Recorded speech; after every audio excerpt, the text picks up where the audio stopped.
ሓደ ሰባት ክፍኣትን በደልን ናብ ልዕሊ ደቂ ሰባት እንትገብሩ እቲ ግዜ ዘይሓልፍ ነቲኦም ድማ እቲ መዓልቲ ዘይወግሕ ይመስሎም ህይወት ግን ከምዛ ኣይኮነትን ንዝተገፍዑን ዝተጨቆኑን እውን መዓልቲ ይወጸሎም እዩ ናይዚ ትካል በዓል ዋና ዝኾነ እውን ኣብዞም ሕጂ ዝበልኽኩም ሰባት እዩ ዝምደብ መዓልቲ ዘይወፅእ መሲልዎ ነቶም ሰራሕተኛታት ብግፍዒ እናስርሖም ዝኸፍሎም ግን ኣዝዩ ውሕድ እዩ ካብቶም ተበደልቲ ሓደ ዝኾነ ሳንጋጂ ዝተባሃለ መንእሰይ እዚ ክዕገስ ኣይከኣለን እቶም ሰራሕተኛታት ኣተሓባቢሩ ክንቃወም ኢና ኢሉ ስርሖም ተጠዋቢሎም ናብ ናይ ሓለቆም ቢሮ እናጠርዑ ከይዶም እዮም ናይ ሳንጋጂ ወዱ ሳንካካ ይበሃል እቲ ቆልዓ ዕድሚኡ ዋላ እኳ ህፃን እንተኾነ ኣብ ኣቦኡን እቶም ካልኦትን ዝበፅሕ ዘሎ በደል ገና ካብ ቁልዕነቱ ጀሚሩ እናረኣየ እዩ ዓብዩ ናብ እኒ ሳንጋጂ እንትንምለስ ኣብ መንጎኦም እቲ ሓደ ናብቶም ዋርድያታት እምኒ ብምስንዳው ምኽንያት ከቢድ ችግር ተፈጢሩ እዩ ምንም ከይተዓጠቑ እቲ ናይ ስራሕ ክዳኖም ተኸዲኖም ዝመፁ ሰራሕተኛታት ንባዕሎም ንምሕላይ ክብሉ ጠንካራ ክዳንን መስትያትን በትርን ምስ ዝሓዙ ዋርድያታት ምግጣም ጀሚሮም እዮም እቲ ግጥም ፈሪሖም ንድሕሪት ዝተመልሱ እውን ኣይሰኣኑን ይኹን እምበር እቲ ሓለቓ በዚ ኩነታት እንተቐፂሉ እቶም ሰራሕተኛታት ምስ ዓሮም ስለ ዘይተርፍ እቲ ነገር ብምይይጥ ንምፍታሕ ወሲኑ እዩ ነቲ ምይይጥ ክትልእኽዎም ዝግብኡ ሰባት ክልተ ሰባት ጥራይ ኢኹም እቶም ክልተ ሰባት ድማ ካብ ሳንጋጂ ወፃእ ክኾኑ ኣለዎም እዚ ነገር ካብ ዝፍጠር ሓደ መዓልቲ ሓሊፍዎ እዩ እኒ ሳንጋጂ ብፅቢሒቱ ናብ ስራሕ ኣብ ዝመፁ ሰዓት እቶም ንምይይጥ ዝኣተዩ ክልተ ሰባት ክሳብ ሕጂ ኣይተመልሱን ምናልባት እቲ ጨካን ሓለቓ ቀቲልዎም ክኸውን ይኽእል እዩ ኢሎም ምስቶም ሰባት ደጊሞም ንምግጣም ናብቲ ናይ ሓለቓ ቢሮ ጉዕዞኦም ጀሚሮም እዮም ብኻልእ ገጽ ናይ ሳንጋጂ ሰበይቲ ኮርያንቲ ናብ ናይ ዓርካ ገዛ ኣብ እትኸይድ ሰዓት ዝተሓብአ ሰብ ርእያ እያ እዚ ሰብ ካብቶም ጠፊኦም ዝተባሃሉ ሰራሕተኛታት ሓደ እዩ እቲ ሰብኣይ ጉቦ ሂቡ ከምዚ ንኽገብሩ ክልቲኦም ዘሰማምዖም እንትኸውን እቶም መሳኺን ድማ ከይዶም ምስቶም ዋርድያታት ኣብ ዝጋጠሙ ሰዓት ከም ሓድሽ ደም ምፍሳስ ይፍጠር ናይቲ ግፍዐኛ ሓለቓ ሕቅን ድማ እዚ እዩ ኮርያንቲ እውን በዓል ገዛ ስለ ኣብቲ ገዛ ዘሎ ሰብ ክዛረብ ሰሚዓ እያ እቲ ነገር መፃወድያ ከም ዝኾነ ስለ ዝተረድኣ ብቕልጡፍ በዓል ገዛን እቶም ካልኦትን ጠጠው ንምባል ናብቲ ዘለዎ ቦታ እናሃደመት ምኻድ ጀሚራ እያ ኣብቲ ህድማ ሰዓት ኮርያንቲ ተዓንቂፋ ናብ መሬት ትወድቕ እሞ ወዳ ሳንካካ ግን ሕጂ እውን ብናይ ህፃነ እጋሩ ናብቲ ስራሕ ቦታ እናሃደመ ዝርከብ እንትኸውን ኣብ መንጎኡ ድማ ዝናብ ምዝናብ ጀሚሩ እዩ እቲ ቆልዓ ዝናብ ኣዝዩ ዝፈርሕ ቅድሚ ሕጂ ኣዲኡ እቲ ፍኒስትራ ንክዓፂዮ ኣብ ዝነገረቶ ሰዓት ዝናብ እናዘነበ ነበረ ገና ንሱ ናብቲ ፍኒስትራ እንትጽጋዕ ኣብቲ ሰማይ ሓያል ናይ መብረቕ ብልጭታ ብተደጋጋሚ እናተረኣዩ ነበሩ እቲ መብረቕ በብዝኸደ ኩሉ ስለ ዝኽተሎ ምስ መብረቕ ሓያል ፍርሓ ኣለዎ ብኻልእ ገጽ ሳንጋጂ ከድሕንዎ ዝመፁ ዘለዉ በዓልቱ ገዝእን ወድን ከይበፅሕሉ ተሪፎም ኣብቲ ቦታ ህይወቱ ሓሊፉ እዩ ህይወቱ ዝሓለፈ እውን ብናይ ዓርኩ ኢድ እንትኸውን ካብቶም ተቃወምቲ መንጎ እቲ ሓደ ነቲ ዋርድያ ይወግእ ኣለኹ ኢሉ ንዓርኩ ሳንጋጂ ወጊኡ ቀቲልዎ እዩ እቲ ዘይተዓደለ ሳንካካ ናይ ኣቦኡ ስቃይ ገና ቆልዓ እናሃለየ ምርኣዩ ከይኣክል እቲ ዝሞተ ኣቦኡ ቀዲሙ ዝረኣየ ንሱ ነበረ በዚ ድማ ልቡ ምስተሰበረ እቶም ሓለውቲ ሒዘምዎ ዝነበሩ መስትያት ሒዙ እውይ ኣብ ዝብል ሰዓት እቲ ቆልዓ ዝሓዞ መስትያት ከይተረፈ እቶም ዋርድያታት ዝሓዝዎ ዝመስል ሕድሕድ መስትያት ኣብቲ ቦታ ተሰባቢሮም እዮም እቲ ቆልዓ ምናልባት ብመብረቕ ተሃሪሙ ክኸውን እዩ ኢሎም እቶም ካልኦት ሰራሕተኛታት ከተስእዎ ኣብ ዝኸዱ ሰዓት ካብቲ ቆልዓ ዝወፀ ናይ ኤሌክትሪክ ሓይሊ ነቶም ሰባት በቲንዎም እዩ እቲ ምስኪን ሳንጋጂ በቲ ግፍዐኛ ሓለቆ ካብ ዝመውት ሓደ ዓመት ሓሊፍዎ እዩ ሳንካካን ኮርያንትን እንተኾኑ ህይወት ከምቲ ናይ ቅድሚ ሕጂ ክትቐለሎም ኣይከኣለትን ቅድሚኡ ዝሓሸ ህይወት ነይርዎም ኣይኮነን ካብቲ ዝኸፍአ ዝሓሸ ንምረፅ ኢልና እምበር ናይ ቅድሚ ሕጂ ህይወቶም እውን ክንዲ ዝኣክል ዘሐጉስ ኣይኮነን ኮርያንቲ ድማ ካብዚ ችግር ንምውፃእ እንትበሃል ናይ ግድን ናብ ከተማ ወፂኣ ክትሰርሕ ኣለዋ ንወዳ ሳንካካ እውን ካብ ገዛ ንኸይወፅኣ ጠንቂቓ ከም እትምለስ ቃልኣትያ ናብ ስርሓ ከይዳ እያ ሳንካካ ካብቲ ግዜ ንሱ ንዳሕር ንመዓልትታት ኣዲኡ ዋላ እኳ እንተተፀበያ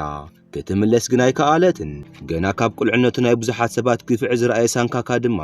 ዝኸፍአ ግዜ ይመፅእ ከም ዘሎ ከይተረድኣ ኣይተርፍን ካብ ናይ ገዛ ናብራ ንላዕሊ ናይ ግዳም ናብራ ብምምራፅ ኣብ ግዳም ዝረኸቦ እናበልዐ ምንባር ጀሚሩ እዩ ብኻልእ ገጽ ኣብቲ ግዳም ዝርከቡ ጉልበተኛታት ንዕኡ እናሳደዱ ምህራም ጀሚሮም እዮም እዚ ዝኾነሉ ምኽንያት እቶም ቆልዑ ተኣኪቦም ንሓንቲ ሰበይቲ ብእምኒ ኣብ ዝሃረምዋ ሰዓት ሳንካካ መሊስ ንዓኣቶም ስለ ዝሃረሞም እዩ ንብዙሕ ግዜ ካብዚኦም ሃዲም ዋላ እኳ እንተምለጠ ሎማዓንቲ ግን ከይተሳኽዐሉ ተሪፉ ኣብ ኢዶም ዝኣተየ እንትኸውን ኣብቲ ቦታ ኩሎም ሃሪሞም ኣብ መጠረሽታ ብዕንፀይቲ ርእሱ ክሃርምዎ ተዳልዮም እዮም። ዙርያና ብኽፉኣት ሰባት ተኸቢብና እናተጨነቕና ኣብ ዝነበርና ግዜ ፈጣሪ ዘድሕነና ሓደ ሰብ ምልኣኹ ኣይተርፍን። ሎማዓንቲ ሳንካካ ርእሱ ተሃሪሙ ካብ ምማት ዘድሐኖ ሓደ ወንግ ዝተባህለ ግዳም ሓደር እዩ። ወንግ ናብ ግዳም ዝወፀ ልክዕ ከም ሳንካካ ኣብ ዘይሓሰበሉ ግዜ ነበረ። ግን ድማ ካብ ፃንሒት ዝተለዓለ ምስቶም ቆልዑ ምግጣም ቁርን ጥሜትን ኩሉ ነገር ተላሚድዎ እዩ። እቲ ህፃን ሳንካካ በቶም ቆልዑ ኣብ ዝህረም ግዜ ናቱ ናይ ቁልዕነት ህይወቱ ስለ ዘዘከሮ ንሕድሕዶም ሃሪሙ ካብቲ ቦታ ኣባሪርዎም እዩ። እቲ ምስኪን ሳንካካ በቲ ዕንፀይቲ ዋላ እኳ ርእሱ ኣይተሃረም ቀዲሞም ብዙሕ ማረምቲ ኣብፂሖምሉ ስለ ዝነበሩ ነብሱ ስሒቱ እዩ። ወንጉ ከዓ ናብቲ ኣብ ግዳም ዝነብረሉ ቦታ ወሲዱ ቁሪ ከይሃርሞ ምእንታን ኣብ ጥቓ ሓዊ ዘደቀሰ እንትኸውን ዝበልዖ ነገር እውን ኣቕሪብሉ እዩ። ከምቲ ዝመስለኒ ንዓኻ ከሰልጥነካ ኣለኒ ኩሉ ግዜ ኣብ ጎንኻ ክኸውን ኣይኽእልን። ምናልባት እዞም ቆልዑ ደጊሞም እንተረኺቦምኻ ንባዕልኻ ንክትከላኸል ዝገብረካ ነገር ከምህረካ እየኢሉ ብፀቢሒቱ ንጎ ስልጠና ክህቦ ጀሚሩ እዩ። ኣብዚ ሕጂ ሳንካካ እና ወንግ ዝርከብሉ ከተማ ምንም ደስ ዝብል ነገር የለን። ድሕሪ ብዙሕ ግዜ ሓንቲ ግዜ ጥራይ ዝተሓልፍ ባቡር ተጠቂሞም ናብ ካልእ ከተማ ንምኻድ ሃቂኖም እዮም። ኣብ ብዙሕ ግዜ ሓንቲ ግዜ ጥራይ ዝተሓልፍ ባቡር ሎማዓንቲ መፂኣ እያ። ወንግ ተሳኺዕሉ ናብታ ባቡር ዝተሰቐለ እንትኸውን እቲ ህፃን ሳንካካ እውን በተ ናይ ቆልዓ ኣጋሩ እናሃደመ ኢዱ ንምሓዝ እናፀዓረ እዩ። ይኹን እምበር ኣብ ህፃንነት ዕድምኡ ብዙሕ መከራ ዝረኣየ ህፃን ምስታ ባቡር ማዕረ ክሃድም ስለ ዘይከኣለ ብሕቱ ኣብታ ከተማ ተሪፉ እዩ። ካብቶም ጉልበተኛታት ዝሕልዮ ካልእ ግዜ ድማ ብኸመይ ንባዕሉ ክከላኸል ከም ዘለዎ ዘምህሮ ዝነበረ ወንግ እውን ብዘሕዝን መልክዑ ተፈልይዎ እዩ። ናይ ህይወት መከራን ስቃይን ድማ ንሳንካካ ሓድሽ ነገር ኣይኮነን። ኣቦኡ ከመይ ተቸጊሩ ይዕብዮ ከም ዝነበረ ስለ ዝፈልጥ ልክዕ ከም ኣቦኡ ናይ ሸኽሚ ስራሕ ጀሚሩ እዩ። ሓደ መዓልቲ ድሕሪ እቲ ሸኽሚ እናኸደ ኣብ ዝነበረ ሰዓት እቶም ጉልበተኛታት ኣብ መገዲ ረኺቦሞ እዮም። ሳንካካ ድማ እቲ ወንግ ዘምህሮ ነገር ከይገብሮ እቶም ቆልዑ ብዙሓት እዮም ዘለዎ መማረፂ እውን ሃዲምካ ምምላጥ ጥራይ ስለ ዝነበረ እናሃደመ እናሃለየ ናብ ዝረኸባ መኪና ተሰቒሉ እዩ። እታ መኪና ናይታ ዲርጋ ዝተባህል ሰበይቲ ናይ በዓል ገዛኣ እያ። እዞም ክልተ ሰባ ሃፍቲ እዚ ቆልዓ ናብ ገዝኦም ንምውሳድን ንምንባርን ካብ እኹል ንላዕሊ ሃፍቲ ኣለዎም። ካብ ዝነድሓር ክጭናቕ ከም ዘይብሉን ኣብ ህፃንነት ዕድምኡ እዚ ኩሉ ምርኣይናቱ ግዴታ ከም ዘይኾነ ብምንጋር ናብ ገዝኦም ከም ዝወስድዎ ነጊሮምዎ እዮም። ይኹን እምበር ሳንካ ካብ ወንግ ቅድሚ ምፍላዩ ዝነገሩ ሓደ መሕዘን ታሪኽ ይዝክር። ቅድሚ ሕጂ ከምዚኦም ዝበሉ ፍቑራት ንወንግ ናብ ገዝኦም ወሲዶምዎ ነይሮም እዮም። ናብ ገዝኦም ኣብ ዝበፅሐ ግዜ ግን ዘርእይዎ ንሶም ቃል ዝኣተይዎ ህይወት ዘይኮነሲ ዝገደደ ስቃይን መከራን ዝበዝሖ ነበረ። ስለዚ ምስ እዚኦም ምኻድ ከይመረፀ ተሪፉ ናብቲ ናይ ግዳም ህይወቱ እናሃደመ ተመሊሱ እዩ። ህይወት ይጣዓመና ኣይጣዓመና ዕድመና ምኻድ ኣይተርፍን። ሳንካካ ኣብዚ ሕጂ ብዙሕ ዓመታት ተሕሊፉ ዓብይ መንእሰይ ኮይኑ እዩ ኣብ ናይ ሓደ ሰብ ናይ ጋዜጣ ትካል ውሽጢ ዋርድያ ኮይኑ እናሰርሐ ይርከብ። እታ ከተማ ድማ ቅድሚ ሕጂ ካብ ዝነበረቶ ንላዕሊ ናብ ዝገደደ ቀውሲ ውሽጢ ኣትያ እያ። ቅድሚ ሕጂ ዘቸግሮም ድኽነትን ሓደ ክፉኣት መስራሕቲ ነበሩ። ኣብዚ ሕጂ ድማ ኣብ ልዕሊ እቲ ዝነበረ ናብረኦም ፖለቲከኛታት ተወሲኾም እቲ ህዝቢ ባዕሉ ንባዕሉ እናዋድእዎ ዝርከቡ እንትኾኑ ኣብቲ መገዲ ዘሎ ሃንጊ ሽቆም ሃፍቶም ምዝራፍ እውን ዝተለመደ ነገር ኮይኑ እዩ። ሓደ መዓልቲ ሳንካ ናብ ገዝኡ እናኸደ ኣብ ዝነበረ ሰዓት ክልተ ዕዋሉ ንሓደ ሰብ እናቸገርዋ ዝተውዒሉ እዩ። ማንም ጥዒ ሰብ ተትኸውን እዚ እናረኣየ ስቕ ኢሉ ኣይሓልፍን። ኣብዛ ከተማ እዚኣ ውሽጢ ግን ሕጊ ዝበሃል ነገር ካብ ዝጠፍእ ስለ ዝጸንሐ ሳንካ ምንም ክገብር ኣይከኣለን። እቲ ሰብኣይ ርእዩ ከም ዘይረኣየ ገዲፍዎ ናብ ገዝኡ ከይዲ እዩ። እታ ከተማ ብየማናይ ኢዱ ሒዙ ገንሓ ኣሎ ዝበሃል ፔንግኮር ዝተባህለ ሓደ ፖለቲከኛ ኣሎ። እቶም ካልኦት ፖለቲከኛታት ብፔንግኮር ፃውዒት ተገይሩሎም ናብ ሓደ ቦታ መፂኦም እዮም። ካብዞም ፖለቲከኛታት መንጎ ዲርጋን ሓደ እዩ። ዲርጋን መንእሰይ ፖለቲከኛ እንትኸውን ናይቲ ህዝቢ ሕማም ዘሕሞ ኩሉ ነገር ዘጨንቆ ንጹህ ሰብ እዩ። ናብቲ ፕሮግራም ዝመፀ ድማ ምስ ሰቦይትን ክልተ ደቅን እዩ ኣብቲ ቦታ ዘለው ዕድመ ዝደፍኡ ፖለቲከኛታት ጥራይ ምዃኖም ኣብ ዝርኢ ሰዓት ድማ ዝኾነ ነገር ትኽክል ከም ዘይኾነ ተረዲእዎ እዩ ንመን እዮም ኢሉ ንእሽተይ ብሽሙ ጥራይ ዝፈልጦ ሬድዋን ዝተባህለ ፖለቲከኛ ተጸጊዑ ምስኦም ንግጋር ጀሚሩ እዩ ቤንግኮር ካብ ኩሎም ንላዕሊ ኮይኑ ኣብቲ ቦታ ዋላ እኳ ተተረኽበ ኩሉ ሰብ ክፉእ ከም ዝኾነ እዩ ዝኣምን ዲርጋን ከዓ ናይታ ከተማ ምቅዋስ ዋና ምኽንያት ተሓታቲ ዝገብሮ ንሱ እዩ ኢሉ ንሬድዋን ነጊርዎ እዩ ኣብቲ ሽዑ ሰዓት ሬድዋን ብፔንግኮር ክፈርድ ከም ዘይኽእል ይናገር ገና ካብ ቁልዕነቱ ኣቦኡ ሰራሕተኛታት እንትጭቁንን ንእሽተይ ገንዘብ እንትቦም እናረኣየ እዩ ዓብዩ ንሱ ድማ ንእሽተይ ስልጣን ኣብ ዝረኸበ ግዜ እንታይ ክኸውን ይኽእል ኢልካ ትግምት ስጋ ዝተላበሰ ሸይጣን እዩ እናበሉ እቲ ሰብኣይ ኣብ ዝሓሚዎ ሰዓት ብቕድሚኦም መጺኡ እዩ ቤንግኮር እውን ንሰላምታ ኢዱ ኣብ ዝዝርግሕ ሰዓት ዲርጋን ኢዱ ንምሓዝ ፈቓደኛ ኣይኮነን ንዕኡ ምጭባጥ ማለት ናይ ብዙሓት ንጹሃት ሰባት ደም ምጭባጥ እዩ እዚ ኩሉ ሓጢኣት ሒዙ ከመይ ለሰላም ክብሎ ወገናተይ ይውድኦም እዩ ዘለይሉ ንሬድዋን ዝስምዖ ነገር ተናጊሩ እዩ ሬድዋን ከዓ ዋላ እኳ ብሓሳቡ ተተሰማምዐ ክንዲ ዝኣክል ግን ንባዕሉ ኣብ ሓደጋ ከውድቕ ኣይደልን እቲ ሰብኣይ እኮ ኣብ ስልጣን እዩ ዘሎ ዝደልዮ ነገር ክገብር ይኽእል እዩ ንስኻ ሰላም በልካዮ ኣይበልካዮ ምንም ዝልወጥ ነገር የለን ክንዲ ዝኣክል ድማ ዓሻክ ክትኸውን የብልካን ኢሉ ንዲርጋን ቁልዕነት ንኸየጥቅዖ ነጊርዎ እዩ እቲ ንእሽተይ ፖለቲከኛ ዲርጋን ድማ ቤንግኮር ኣብዚ ሕጂ ዝገነነ ስልጣን ከም ዘይብሉ እዩ ዝኣምን እቲ ሰብኣይ እኮ ብብዙሕ ችግር ምኽንያት ንብሕቱ ተሪፉ እዩ ንሕና እንተሓቢርና ከምዚ ዝበለ ኽፉእ ካብ ስልጣን ክነውርድ ንኽእል ኢና ኢሉ ንሬድዋን ሓሳቡ ኣብ ዝነግሮ ሰዓት ሬድዋን ንፔንግኮር ገና ከም ዘይፈለጦ ይነግሮ ቤንግኮር ማለት ከምቲ ንስኻ ትብሎ ዓይነት ሰብ ኣይኮነን ገና ኣብ ቁልዕነት ዕድምኡ ናብቲ ምዕበይ ህፃውንቲ ትካል ተወሲዱ ነበረ ኣብቲ ምዕበይ ዝነበሩ ሰባት መብዛሕትኦም በደል ይበጽሖም ነበረ እቶም ዘዕብይዎም ሰባት ነቶም ቆልዑ ብዙሕ ስራሕ የስርሕዎምን የልፍዕዎምን ነበሩ ቤንግኮር ከዓ ናብዚ ትካል ኣብ ዝኣተየ ሰዓት እቶም ቆልዑ ብምስልጣን ንሕድሕድ ሰባት ኣሲሮም ኣሳቒዮሞም እዮም ነቶም ከሳቒዎም ዝነበሩ ሰባት ኩሎም ሓሪደሞም እዮም ገና ቆልዓ እናሃለየ ሒዙ እዩ እቲ ሸይጣን ዝተሳፈሮ እቶም ኣብቲ ምዕበይ ትካል ዝነበሩ ህፃውንቲ ከምዚ ገይረ ገና ብቁልዕነቶም ሰብ ንክሓርድ ምስ ገበሮም ብሓደ ኣኪቦ ኣብ ዝተፈላለየ ቦታ ንኽዓብዩ ገይርዎም እዩ ሕጂ እውን ኩሎም ቆልዑ ዓብዮም ምስ ጭካንኦም ናይ ፔንግኮር ትእዛዝ እናተጸበዩ እዮም ዘለው ቤንግኮር ንብሕቲ ኮይኑ ኣይፈልጥን ክኸውን እውን ኣይኽእልን ኢሉ ማንም ዘይኽእሎም ኣረመነታት ካብ ቁልዕነቶም ጀሚሮም ሓረድቲ ዝነበሩ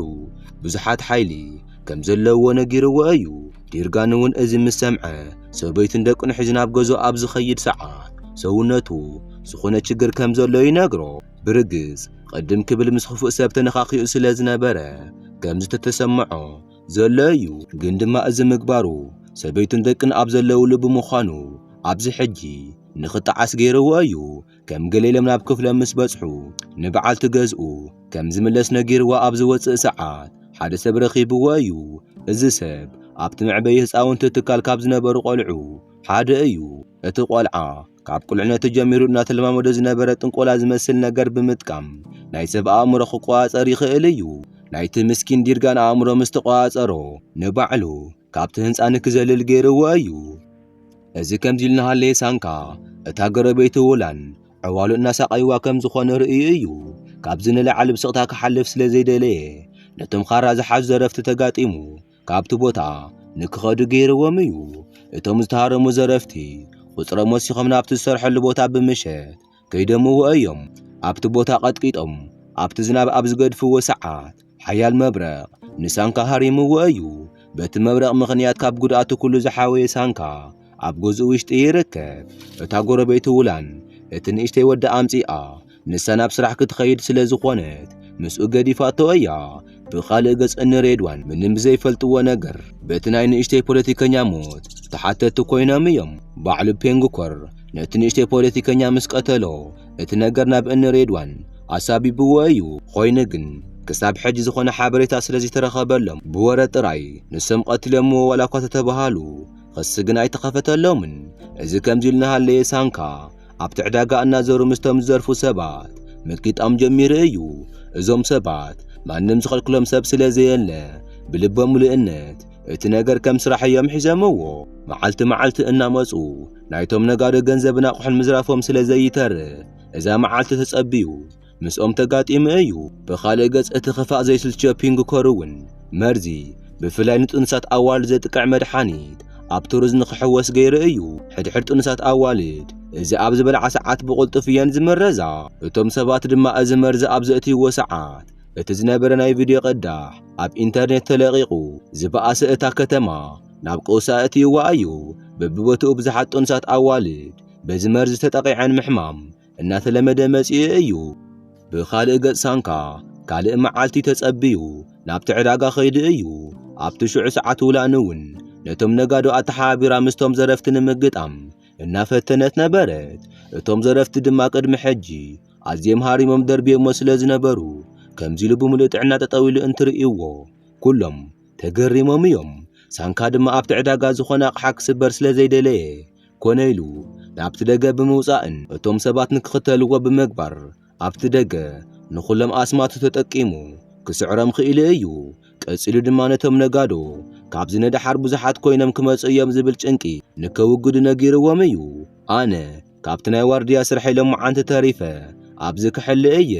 ማንም እንተመፀውን ንውሽጢ ንክኣቲ ኣይፈቕደሎምን ከይትጨናነቑ ኢሉ ንውለንውን ወሲኹ ነናብ ገዝኦም ንክኸዱ ገይርዎም እዩ ይኹን እምበር ዕድል ከይቀንዕቶም ተሪፋ ሽዑ መዓልቲ ለይቲ እቶም ዘረፍቲ እቲ ዕዳጋ ሙሉእ ብምሉእ ኣቃጺሎምዎ እዮም ንስኹም ኪዱ ኣነ ክሕልየ ኢሉ ቃል ዝኣተየሎም ሳንካውን ኩሎም ሓዚኖምሉ እዮም በቲ ነገር ልቡ ዝተሰበረ ሳንካ ድማ ናብ ስራሕ ቦትኡ ኸይዱ ነቲ ምስኡ ዝሰርሕ መሳርሕቱ እቲ ዝተፈጥረ ነገር እናብራህርህሉ ነበረ ኣብቲ ሽዑ ሰዓት ሓያል ዝናብ መጺኡ እቲ መብረቕ ብልጭ ምባል ጀሚሩ እዩ ሳንካ ከዓ በቲ መብረቕ ተሃሪሙ ብዙሕ ፓወር ክእክብ ከም ዘለዎ ስለ ዝተረድአ ናብቲ መብረቕ ከይዱ እዩ ንዕኡ ምንካእ ጉድኣት ከም ዘኸተል ዘይፈለጠ መሳርሕቱ ድማ እቲ ቆልዓ ተገዲኡ ከይኸውን ኢሉ ኣብ ዝነኽኦ ሰዓት ኣብቲ ቆርቆሮ ማእኸል የእትይዎ እዩ ውላን ድማ እቲ መብረቕ ፓወር ሂብዎ ዶ ኣይሃቦን ዝብል ንምርግጋጽ ብሓጺን ብተደጋጋሚ እናሃረመቶ ነበረት ሽዑ ድማ ሳንካ ዝኾነ ቃንዛ ስለ ዘይተሰምዖ መብረቕ ብዝመፀ ቁፅሪ ፓወር ከም ዝውስኽ ተገንዚቦም እዮም ብኻልእ ገጽ እቶም ጥዒሩ ዝገዝኡ ዝመሰሎም ሰብ መርዓ ብዘይ ምፍላጦም መርዚ ዘለዎ ሩዝ እዮም ገዚኦም ኣብቲ ፕሮግራም ዝነበራን እቲ ሩዝ ዝበልዓ ጥኑሳት ኣዋልድ ድማ ምሕመም ኣብ ዝጀመራ ሰዓት እታ ከተማ ካልኣይ ክትሕመስ ጀሚራ እያ እቲ ኩነታት ነቶም ለያቡ ተመችይዎም ኣብታ ከተማ ምዝራፍ ቀፂሎም እዮም እዚ ኩሉ ነገር ኣብ ዝፍጠር ሰዓት ኣብቶም ጎኒ ሰባት ጠጠው ክብል ዝኽእል ብሕታዊ ሰብ ሳንካ ጥራይ እዩ ሳንካ ከዓ ገጹ ሸፊኑ ካብ ዝተፈላለየ ሹቕ ይዘርፉ ምስ ዝነበሩ ለያቡ ኣብ ዝጋጠም ሰዓት ሓደ መንነቱ ዘይፍለጥ ሰብ ካብ ናይ ሳንካ ነብሲ ደም ቀዲሑ ወሲዱ እዩ ናብ እንውላን ተመሊሱ ቁስሉ እናሓከመት ስለ ኣዲኡ ተሓቶ ኣብቲ ሽዑ ሰዓት ሳንካ ኣዲኡ ህፃን እናሃለየ ከም ዝኸደትን ተመሊሳ ከም ዘይመፀት ይነግራ ንሳ ስለ ናይ ሳንካ ኣደ ዝትፈልጦ ንሱ ዘይፈልጦ ዓብዪ ምሽጥር ኣሎ ኣብዚ ሕጂ ሽግር ዝኾነም ነገር ሳንካ ብመብረቕ ምስ ተሃረመ ካልኦት ሰባት እንትነኽእዎ ኣብኦም ዝበፅሕ ጉድኣት እዩ የዕረኽቲ እውን ዝኾነ ዓይነት ሽግር ንከይበፅሖም እቲ ናይ ኤሌክትሪክ ንዝረት ኣብ ሓደ ቦታ ኣኪቡ ዘትርፍ ኣንቴና ዝሰርሐ እንትኸውን ናብቲ ከተማ ወፂኡ ኣብ ዝጋጠም ሰዓት ንባዕሉ ካብ ጉድኣት ዝከላኸሎ ሓሪፍ ናይ ስፖር ሄሮ ክዳን ሰሪሑ እዩ ኣብቲ ናይ ናብራ ምስትኽኻል ተስፋ ቆሪፆም ዘለዉ ናይታ ከተማ ሰባት እዚ ማስክ ዝገበረ ሰብ ኣብ ዝረኣዩ ሰዓት ናይ ምንባር ተስፍኦም ከም ብሓዱሽ ተፈጢሩ እዩ እዚ ከምዚ ኢሉ እናሃለየ ሬድዋንና እቶም ካልኦት ፖለቲከኛታት ሰላም ንምስፋን ክብሉ እንታይ ክገብሩ ከም ዘለዎም እናተመያየጡ ይርከቡ ሬድዋን ድማ ካብዞም ፖለቲከኛታት እዚኦም ፍልይ ብዝበለ መልክዑ ዝሓስብ እንትኸውን ኣብታ ከተማ ሰላም ንምምፃእ እውን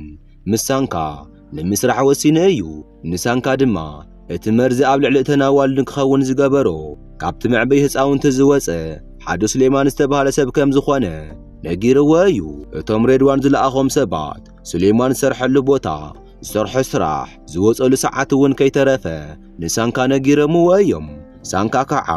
መውፂኡ ሰዓት ሓልዩ እቲ ጨካን ሱሌማን ሓኒቑ እቲ ነገር ኣብ ዘወያፅኡ ሰዓት ሱሌማን ንምንጋር ፈቓደኛ ኣይኮነን ካብ ሳንካ ንምምላጥ እውን እናሃደመ ኣብ ዝነበረ ሰዓት በታ ዝተሓልፍ መኪና ተገጩ ህይወቱ ሓሊፉ እዩ ብኻልእ ገጽ ፔንግኮር ካብቲ መዕበይ ህፃውንቲ ትካል ዘውፅኦም ጨካናት ቆልዑ ናብታ ከተማ ዝኣትሉ ግዜ ከም ዝኾነ እዩ ዝኣምን እቶም ቆልዑ ኣብታ ከተማ ዝለቐቐም እንትኸውን ኣብ ጎኑ ንምዃን ፈቃደኛ ዘይኮኑ ፖለቲከኛታት ከቕትሎም ጀሚሩ እዩ። ንዕኡ ካብ ዝተቃወምዎ ፖለቲከኛታት ሓደ ሬድዋን ስለ ዝኾነ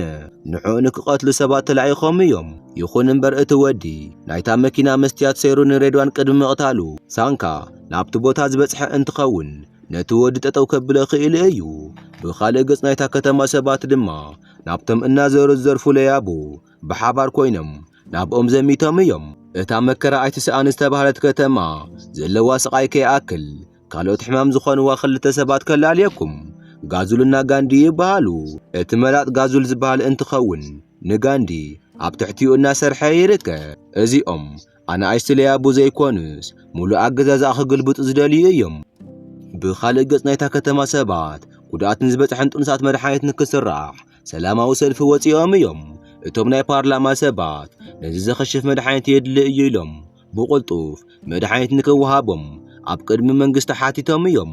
ብኻልእ ገጽ ውላን ስለ ናይ ሳንካ ኣደ ዝትፈልጦ ነገር ንምንጋር ወሲና እያ። ንሳ ኣብ ሓደ ሆስፒታል ኣብ ትሰርሕ ሰዓት ናይ ሳንካ ኣደ ረኺባታ ነበረት። እታ ኣደ ሽዑ ንስራሕ ወፂኣ ኣብ ትምለስ ሰዓት ወዳ ከም ዘይረኸበቶ ተናጊራ ነበረት። ናብቲ ህፃናት መዕበይ ናብ ዘይኸደቶ ቦታ የለን፣ ግን ድማ ወዳ ክትረኽባ ኣይከኣለትን። ህይወታ ኣዝያ ኣብ ሓደጋ ኮይኑ ንኽትመውት ብዙሕ ግዜ ከም ዘይብለ ተነጊርዋ ዋላ ኣብ ሆስፒታል ኣይደቀሰትን። ናይ ኣደ ነገር ወደይ እንተረኸብክዎ እናበለ ክትመውት ውሕዳት መዓልቲ ተሪፈና እውን እናዘረትና ኣለሸ ተነበረት። ኣብዚ ሕጂ ምሟታ ምርግጋጽ ኣይከኣልን። ኣብቲ ሽዑ ግዜ ብዝነበራ ኩነታት ግን ምናልባት ሓሊፋ ክትኸውን ትኽእል እያ። ብኻልእ ገጽ ናይ ፔንግኮር ጨካናት ናብቲ ከይድኽማት ክዕወ ዝተባሃለ ቦታ እናኸዱ ሰባት ምጥቃዕ ቀጺሎምዎ እዮም። እዚ ከምዚ ኢሉ እናሃለየ ሬድዋን ናብ ሓደ ናይ ላብራቶሪ ሰራሕተኛ ደው ኢሉ ነቲ ቴክኒሻል እቶም ጸረ መርዚ ዝኾኑ መድሓኒታት ናብታ ከተማ እናተበተኑ ይርከቡ። እቶም መድሓኒታት ትኽክለኛ ድዮም ኣይኮኑን ዝብል ጥርጣረ ኣለኒ። ዝትፈልጦ ሓበሬታ እንተሃልይካ ኢሉ ነቲ ሰብኣይ ሓቲትዎ እዩ። እቲ ቴክኒሻል እውን ዝፈልጦ ነገር ኣብ ዝነግሮ ሰዓት ሬድዋን እቶም ዝብተኑ ዘለዉ መድሓኒታት ካልእ መርዚ ምዃኖም ፈሊጡ እዩ። ናይቶም እቲ መድሓኒት ዘጓዓዙ ሰባት ስልኪ ምስ ማንም የለን። እቶም ጥንሳት እዚ መድሓኒት ቅድሚ ምውግአን ሬድዋን ዝኾነ ነገር ክገብር ኣለዎ። ብኻልእ ገጽ ሳንካ ኣብዛ ከተማ ዘሎ ንጻንሒት ወዲየ ኢሉ እዩ ዝኣምን። ነቲ መሳርሕቱ ክኸይድ እየ በቃ ኣደይ ኣብ ገዛ እንተሃልየት ክርእያ ምማታ እውን ኣይፈልጥን። ሕጂ ኣብ ዓድኹም ሰላም ሰፊኑ እዩ። እቲ ናዋለዲ እውን መድሓኒት ክረኽባ እየን ኢሉ ነቲ ሰብኣይ ይነግሮ። ኣብቲ ሽዑ ሰዓት እቲ ሰብኣይ ንሃገርና ዘይብርክት ነገር ተትህሊ ሰላም እዩ። ምናልባት ዕድል ቀኒዕና እንተርኢናያ ብዙሕ ኣይትጸንሕን መሊሱ ክጠፍእ እዩ ኢሉ ኣብ ሃገሮም ንነዊሕ ግዜ ዝጸንሕ ሰላም ከምዘየለ ንሳንካ ነጊርዎ እዩ። እቲ ሰብኣይ ቃል ብቃል እዚ ምስ በሎ ሳንካ ካብ ሬድዋን ተደዊሉሉ እዩ። ሬድዋን መርዚ ይብተን ከም ዘሎ ኣብ ዝነገሮ ሰዓት እቲ ሰብኣይ ሰላም ኣይብርክተልናን ዝበሎ ሓቂ ከም ዝኾነ ተረዲኡ እዩ። ኣብዚ ሕጂ ሳንካ ናይ ግድም እቶም መድሓኒታት ጠጠው ንምባል ኩለን መካይን ምርካባ ይጽበዩን። እቲ ሓንቲ መኪና እንተረኺብዋ ነተን ካልኦት ዘጥፍኣሉ ሜላ ንሱ ይፈልጥ እዩ። ይኹን እምበር ፔንግኮር እቲ መድሓኒት ኣብ ዝብትን ሰዓት ናይቶም ኣውቲስታታት ስልኪ ማንም ንከይፈልጦም ምስ ገበረ ዋላ ሓንቲ መኪና እውን ክትርከብ ኣይከኣለትን። ናይቶም ኣውቲስታታት ስልኪ ንምርካብ ናይ ግድን ናብ ፔንግኮር ክኸይድ ኣለዎ። ምስ ፔንግኮር ድማ እቶም ኣብቲ መዕበይ ህፃውንቲ ካብ ቁልዕነቶም ጀሚሮም ሰባት እናሓረዱ ዝነበሩ ህፃውንቲ ኮፍ ኢሎም ይጽበይዎ። መጀመርያ ሳንካ ሞራል ተሰሚዕዎ መብዛሕትኦም እቶም ጨካናት እናተጋጠሞም ነበረ። ፔንግኮር ግን ተጋጣማይ ዘይኮነስ ኣረመነ እዩ። ናይ ሰብ ልቢ ከመይ ከም ዝስበር ብዝግባእ እዩ ዝፈልጥ። እቲ ምስ ሳንካ ዝሰርሕ ዓርኩ ውላንን ሓደ ወዳን ዓጊቱ ሒዝዎም እዩ። ነቲ መሳርሕቱ ድማ ኣብ ቅድሚ ሳንካ ብድሕሪኡ ክውጋእ ዝገበረ እንትኸውን እቶም ዝቕጽሉ ድማ ውላንን ወዳን ከም ዝኾኑ ተነጊርዎ እዩ። በቲ ነገር ኣዝዩ ተጨኒቑ ዓዊሉ ኣብ ዝዛረብ ሰዓት ሓያል መብረቕ ካብ ላዕሊ ረኺብዎ እዩ። እዚ ከዓ ኣብቲ ዘለዎ ፓወር ወሲኽሉ ምስቶም ሰባት ንኽጋጠም ኣኽኢልዎ እዩ። ብኻልእ ገጽ ፔንግኮር ዝተኣማመነ ጠንቋሊ ናይ ሳንካ ኣእምሮ ተቋፂርዎ እዩ። ብሓሳቡ ንሳንካ ኣብ ገዝኡ ኣቦኡን ኣዲኡን እናተጸበይዎ ስለ ዝኾኑ ናብ ገዝኡ ንክምለስ ይነግሮ። ይኹን እምበር ሳንካ እዚ ነገር አብኡ ንከይሰርሕ ዝገበሮ ሓደ ምኽንያት ረኺበ እዩ አብኡ ክመውት ከሎ ብዓይኑ ርእይዎ ስለ ዝነበረ እዚ ጠንቋል ዝበሃል ድማ ናይ አብኡ ምማት ስለ ዘይፈለጠ አቦኻን አዴኻን አብ ገዛ ይጽበዩኻ ኣለዉ እንትብሎ እቲ ነገር ሓሰት ከም ዝኾነ ተረዲእዎ እዩ ምናልባት አዴኻ ተትብሎ አዲኡ ትሞት ተሃሊ ስለ ዘይፈልጥ ገዲፍዎ ክኸይድ ይኽእል ነይሩ እዩ አቦኻ ብህይወት አለ ኣብ ዝበሎ ሰዓት እቲ ነገር ሓሰት ከም ዝኾነ ተረዲእዎ ነቲ ሰብኣይ ሽዑ ንሽዑ ሃሪምዎ እዩ ካብኡ እቶም ብቁጥሪ ብዙሓት ዝኾኑ ኣብቲ መዕበይ ትካል ዝነበሩ ጨካናት ሰባት እናተጋጠመ ዝነበረ እንትኸውን ንምብዛሕትኦም ሃሪሙ ንፔንግኮር ንብሕቶ ኣትሪፍዎ እዩ ፔንግኮር ድማ ብወገኑ እቲ ዝረኣየ ነገር ከኣምን ኣይከኣለን ሓደ ሰብ ጥራይ እቲ ኩሉ ሓይሊ ዝነበሮም ቆልዑ ከመይ ኢሉ ከሸንፎም ይኽእል ዝብል ሕቶ ኣብ ኣእምሮ ተፈጢሩ እዩ ብኻልእ ገጽ ሬድዋን እውን ናብቲ ቦታ መጺኡ እዩ ፔንግኮር ከዓ ኣብቲ ሽዑ ሰዓት ቅድሚ ሕጂ ዝገበሮም ነገር ኩሉ እናተናዘዘ እዩ እቶም ሩዛት ክምረዙ ከለዉ ዘርኢ ቪድዮ ተቐሪጾም ንኽልቅቖ ዝገበርኹ ኣነ ባዕለ እየ ምኽንያቱ እቲ ህዝቢ ሰላም ክረክብ የብሉን ዓርሲ ብዓርሰም ክዋግኡ ኣለዎም እናበለ ኣብቲ ናይ ኣዋልዲ ከብዲ ዝርከብ መድሓኒት ድማ ነቶም ህፃውንቲ ዝቐትል ኣይኮነን ኣነ ክንዲ ዝኣክል ጨካን ሰብ ኣይኮንኩን እቶም ህፃናት ክውለዱ ከለዉ ግን እንታይ ነበሮ ኣብ ከብዲ ኣዲኦም እናሃለዉ ዘይሞቱ ዘብሉ ቆልዑ እዮም ዝኾኑ ናይቶም ቆልዑ ኣእምሮ ብጭካነ ዝመልእ ሓደገኛ ቫይረስ እዩ ምስ ተወለዱ ቀተልቲ ስለ ዝኾኑ እንተኽኢልኩም መድሓኒት ካብ ምህብ ንላዕሊ ተትቐትልዎም እዩ ዝሓይሽ ነቶም ቆልዑን ኣዴታትን ዝተድሕንዎ መገዲ የለን ኢሉ እቲ ሓደ ሓድሽ መድሓኒት እንታይ ከም ዝሰርሕ ነጊርዎም እዩ እንሳንካ ተሳኺዕሎም እቲ ናዋልዲ እቲ መድሓኒት ካብ ምውጋእ እንተድሒኖምን እቶም ህፃውንቲ ከድሕንዎም እዮም ግን ከመይ ንዝብል ሕቶ ሳንካ መልሲ ኣለዎ ሳንካ ተሳኺዕሉ እቲ ሓንቲ ብልቃጥ እንተረኺቡ ኩሎም ንኽፍንድኡ ክገብር ይኽእል እዩ ቆልዓ እናሃለየ ንኣቦኡ ነቶም ሰባትን ክሃርምዎም ዝነበሩ ሰባት እቲ ሓንቲ መስትያት ሒዙ ንሳ ክትስበር ከላ ናይ ኩሎም ተሰይሩ ነበረ እዚ ከዓ ካብ ናቱ ሓይሊ ዝወፅእ ፍሪኮንሲ ሕድሕድ ተመሳሳሊ ነገራት ዝሰባብሮም እንትኸውን በዚ መሰረት እተን ብልቃጣት እተን ኣዋልዲ ገና ከይተወግኣ ከጥፍአን ይኽእል እዩ ይኹን እምበር እዚ ምግባር እቶም መድሓኒታት ዝተሰርሑሎም ተመሳሳሊ ብልቃጥ ሓንቲ ፍረ ናይ ግድን ክረክብ ኣለዎ ሬድዋን እውን ድሕሪ ነዊሕ ግዜ ዝወሰደ ምፅራይ እቲ ሓደ ኣውቲስታ ኣበይ ከም ዝርከብ ክፈልጥ ክኢሉ እዩ ሳንካ እውን ብሞተር ናብቲ ቦታ ዝኸደ እንትኸውን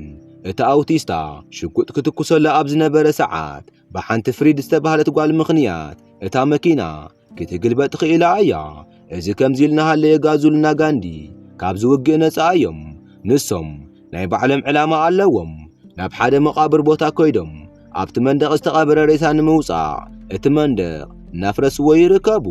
ኣብቲ ቦታ ዝተቐመጠ ሬሳ ዝርያ ብመስትያት ተኸቢቡ እዩ እቶም ሰባት እቲ ሬሳ ምስ ኣውፅእዎ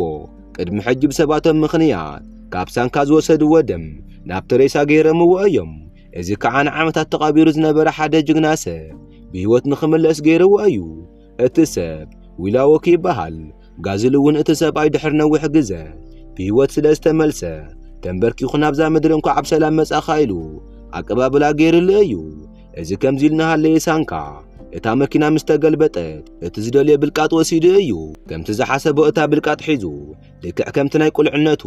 ብምብራቕ ንክስበር ኣብ ዝገበሮ ሰዓት ኣብታ ሃገር ሙሉእ ተሰራጩ ንዝነበረ እቶም ህፃናት ጨካናትን ኣራዊትን ዝገብሮም መድሓኒት ኩሎም ተሰባቢሮም እዮም እቲ መድሓኒት ተወጊአን ዝነበረ ኣዋልድ ድማ ብቁፅሪ ውሕዳት ስለ ዝኾና ንዓኣተን መፍትሒ ምእላሽ ኣይኸብድን እቲ ጨካን ፔንግኮር እውን ሓሊፉ እዩ ኣብዚ ሕጂ ንዓኣቶም ጭንቀት ዝኾኖም እንታይ ኣሎ ሳንካ እውን ዝሓሸ ክዳነ ስሪሑ ንባዕሉ እናሰልጠነ እታ ከተማ እናሓለየ ግዚኡ እናሕለፈ እዩ ብሓቂ ናይዛ ከተማ ነበርቲ ኣዝዮም እዮም ዘሕዝኑ ካብዚ ንድሓር ዘሎ ህይወቶም ናይ ሰላም ንክኸውን ፈጣሪ ይሓግዞም ፊልምና እውን ኣብዚ ትውዳእ